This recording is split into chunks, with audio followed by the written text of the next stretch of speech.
কালকে ঝড়ে গাছ থেকে যে আম পড়েছে দেখো, কাঁচা পাকা, আধা কাঁচা আধা পাকা, কিছুটা কাঁচা, সব আমগুলোকে আমি এখানে এখন কেটে নিয়েছি। আর এই আমগুলো দিয়ে কি করব তোমাদের সঙ্গে সেটাই শেয়ার করব। দেখো, এই দেখো, এইগুলো দেখো পুরো পেকে পেকে গেছে, মানে আরও কদিন পরেই পেকে যেত।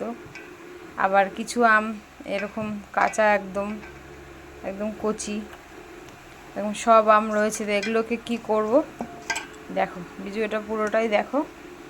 তো দেখো, আমি এখানে কড়াই বসিয়ে দিয়েছি, কড়াইতে একটু জল দেবো, তারপরে আমগুলো সিদ্ধ করব। কড়াইতে জল দিয়ে দিয়েছি, আর এখন আমি এক এক করে সব আমগুলো ছেড়ে দিচ্ছি।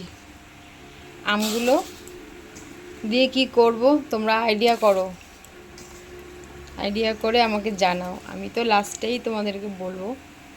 দেখো, সব আমগুলো আমি দিয়ে আগে সিদ্ধ করে নেব, তারপরে তোমাদেরকে বলছি এটা দিয়ে কি বানাই।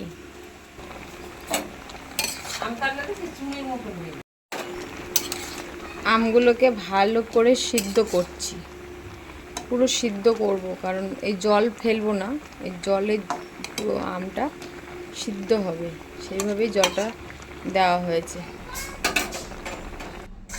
পুরোপুরি আমার আমটা সিদ্ধ হয়ে গেছে আর সব জল শুকিয়ে গেছে। দেখো বন্ধুরা, এবার আমি এই ছাঁকনিতে নামিয়ে নিচ্ছি। এই দেখো বন্ধুরা, আমি এটা ছাঁকনিতে ছেঁকে এইভাবে করে নিয়েছি। এই দেখো, এবার আমি এটা তোমরা দেখেই বুঝতে পারছো কি বানাচ্ছি। আমি কিন্তু আমসত্ত্ব করছি। সবাই তো কাঁচা আমসত্ত্ব অতটা পছন্দ করে না, কিন্তু আমিও প্রথমবার ট্রাই করছি, তাই আমি কাঁচা আমের আমসত্ত্ব বানানোর জন্য এই দেখো বন্ধুরা, চিনিটাকে ভালো করে জাল দিয়ে ক্যারামেল করে নিচ্ছি। সাথে একটু নকুলদানা ছিল ঘরে, গুড় ছিল, সবই দিয়ে দিয়েছি। যেহেতু কাঁচা আম একটু মিষ্টিটা বেশিই লাগবে, তার জন্য আমি এই কাঁচা আমের আমসত্ত্ব বানাচ্ছি। আমি প্রত্যেক বছর আমসত্ত্ব বানাই পাকা আম দিয়ে।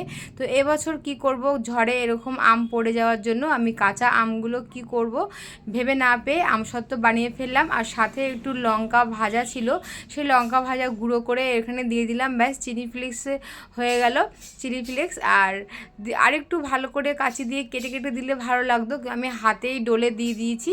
আর এই থালার মধ্যে আমি একটু ঘি মাখিয়ে এই দেখো বন্ধুরা নামিয়ে নিয়েছি থালার মধ্যে। এবার আমি এটাকে শুকোতে দেবো, শুকিয়ে ব্যাস তারপরে রেডি আমসত্ত্ব।